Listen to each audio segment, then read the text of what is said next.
সরকার বলছে যে যোগ্যরা অন্নপূর্ণা ভান্ডারের টাকা পাবে। হ্যাঁ, আমরাও চাইছি যে যোগ্যরা এই অন্নপূর্ণা ভান্ডারের টাকা পাক, কিন্তু প্রশ্ন হচ্ছে যে যোগ্য কারা? এই বিষয়ে এখন পর্যন্ত সরকার কোনো নির্দেশিকা দেয়নি, কিংবা সরকারি কোনো গাইডলাইনই আসেনি যে আসলে কারা যোগ্য। একবার বলছে যে যার স্বামী চাকরি করে সেও টাকা পাবে। কেন পাবে না? কারণ তার স্বামী তো চাকরি করে, সে তো চাকরি করে না। আবার একবার বলছে যে কারো স্বামী যদি বড় বিজনেস করে কিংবা আইটিআর ফাইল করে তো তার স্ত্রীও টাকা পাবে, আবার বলছে টাকা পাবে না।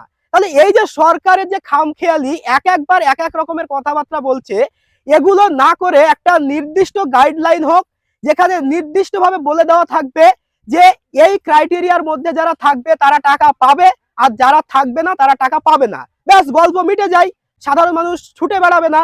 এই যে একের পর এক কাগজপত্র নিয়ে আজ বলছে এটা করো, কাল বলছে এখানে জমা দাও, পরশু বলছে অনলাইনে করো, আবার বলছে ভেরিফিকেশন করো। এই যে মানুষকে হয়রানির পরেও মানুষের অ্যাকাউন্টে টাকা ঢুকছে না।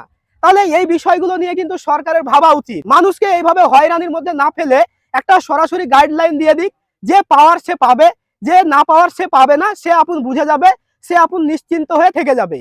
কিন্তু এইভাবে মানুষকে হয়রানি করার কোনো মানে হয় না। তো বন্ধুরা, আপনাদের কি মনে হয় যে সরকার যেভাবে মানুষকে হয়রান করছে এবং সরকার যেভাবে মানুষকে ছুটিয়ে নিয়ে বেড়াচ্ছে, এটা কি আসলেই ঠিক করছে? অবশ্যই আপনার মূল্যবান মন্তব্যটি কমেন্টে লিখে জানাবেন, আর ভিডিওটিকে প্রচুর পরিমাণে শেয়ার করে দিন।